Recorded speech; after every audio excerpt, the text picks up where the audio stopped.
You're on Luke Bryan's tour. Take him back to the moment that you got the call that you'd be joining him. What was that experience like for you guys? We had just gotten off with Carrie Underwood and we're like, how do we get better? Like, there's no way we're going to go down from here.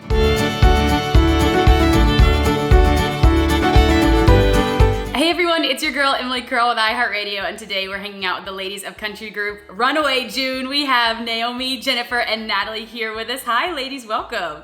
Hello. Thanks for having us. Thanks so much for taking the time. So you're in Las Vegas right now because you're currently on the Luke Bryan tour. Tell me a little bit, how has it been so far being back out on the road?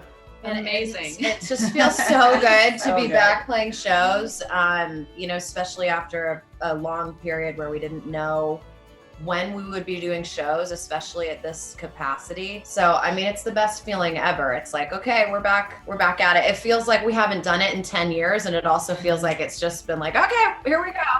Also, Luke is so awesome. Like, he is just the nicest, funniest, most welcoming person that you've ever met. And also, I think the fans and the people that are coming to the shows are even more excited than we are to be playing them, which I didn't think was possible. The energy is unbelievable. It's amazing. I mean, like you mentioned, such an amazing tour. You're on Luke Bryan's tour. Take him back to the moment that you got the call that you'd be joining him. What was that experience like for you guys? Shock. Yeah. Actually, it was funny because we had just gotten off with Carrie Underwood and we're like, how do we get better? Like, there's no way we're going to go down from here, And then we get a call from Luke and we're like, okay, at least we're just even. Like, we're not going down yet. There's very few people that could have been on that same level. I still think Carrie is here. Yeah, and maybe Luke is just I think we would agree, so we're not going to get in trouble.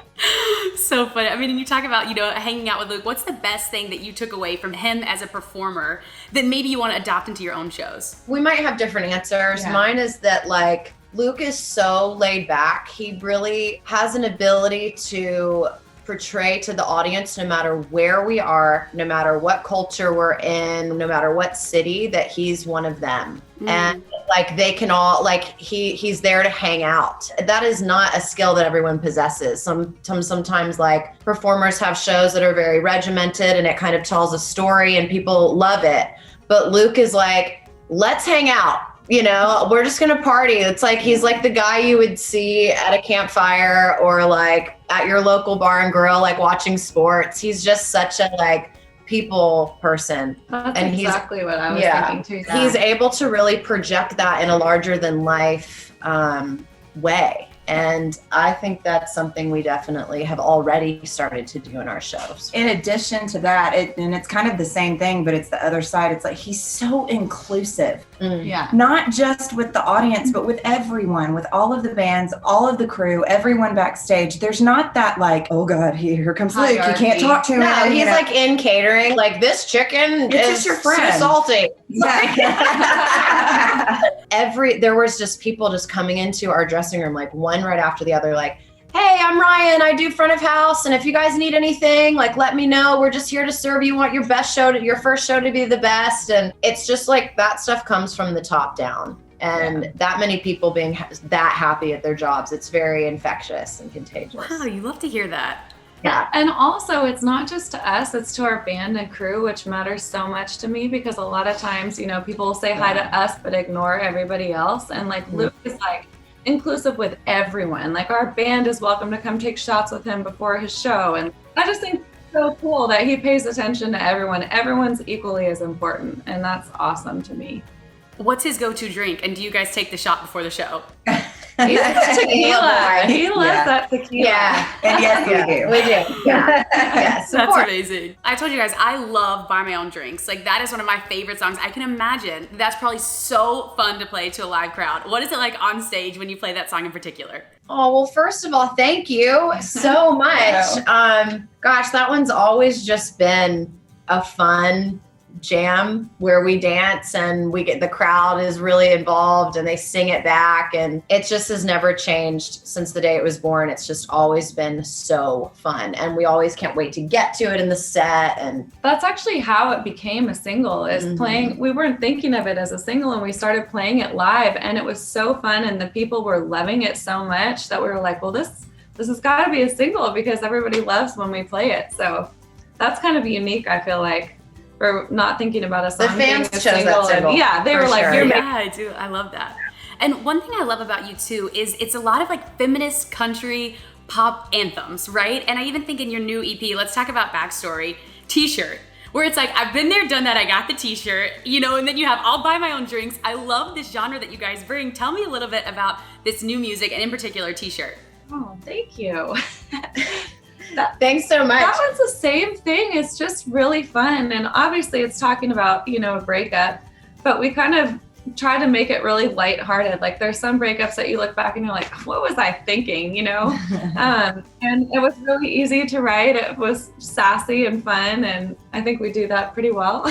And I also want to talk about Backstory. You have Down the Middle, which that song literally wrecked me. And it's funny you guys are talking about breakups. I went through a breakup this year, so this one especially hit hard where you're talking about, you know, we've done this, you know, it's breakups never are linear, you know, it's always a healing process. So then to have that coupled with Got the T-shirt, you know, it's like, it's such a good juxtaposition. Tell me a little bit about how you wrote Down the Middle and why you wanted to include that on this one. Thank you. I'm going to jump in before they tell you how they wrote it, because they had already written this song before I had even been a part of Runaway June.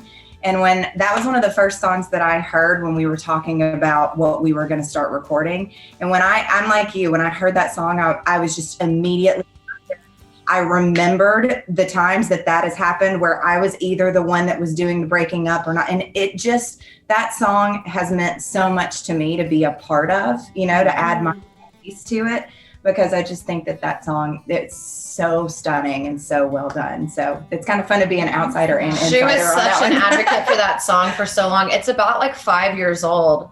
Oh, really? Okay. Yeah. But the idea is like hearts don't break down the middle. There's always someone who is hurt more. And either side, like if you're the one hurting or you're the one that got hurt, it sucks equally. But that's definitely like a song that we always remembered that didn't fit our first project. And we were like, we just kept coming back to it. And then Natalie really, like you said, was like, we've got to do that song. It's amazing how some songs just, it's not time for them to be born yet, you know? Yeah, that's a good metaphor just for life in general. Timing's always such a big part of it.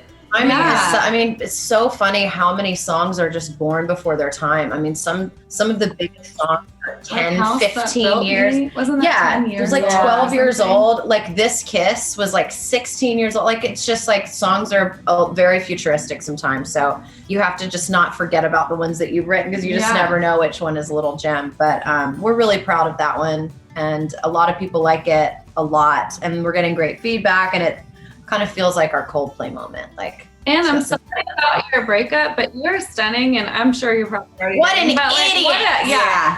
Okay, you know what? I'm clipping this. I'm putting this on IG. Are you kidding me? His loss, 100%. Yep. Oh my God! As if I didn't love y'all enough before. I'm obsessed. What idiot!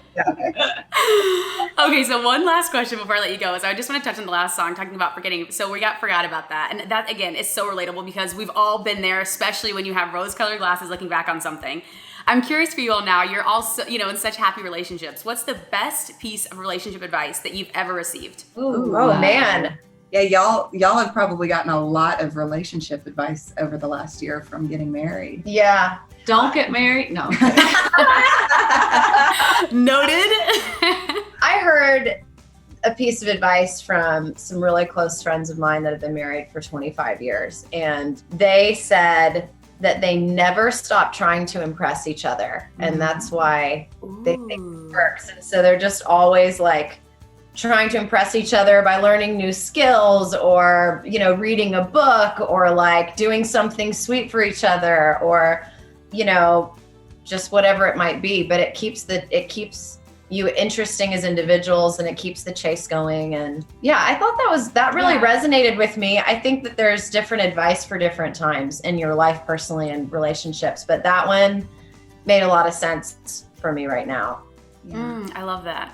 I had some advice given to me, and I need to remember exactly how to say this, but you know, when you talk about relationships, they should be equal. They should be 50-50. But really what's important is that both people in the relationship should always be trying to give 60%. So it's actually it's almost always a 60-40 split, because someone's always gonna like not be able to give quite as much, but the other person, but you should both always be trying to give that extra 10% in the relationship. And that way you'll stay, actually equal.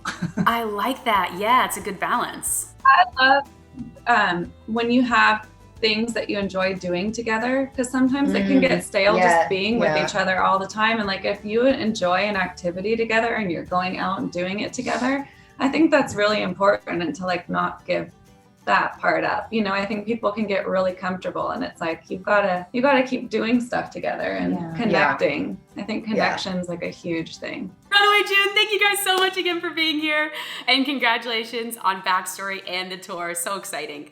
Thank you so much. Thank you. Whoever's getting you next is a lucky man. Okay, y'all fired me up for today. I love it. Thanks so much for watching our interview with Runaway June. Make sure you stream their new EP, Backstory, out now on iHeartCountry, and we'll see you next time.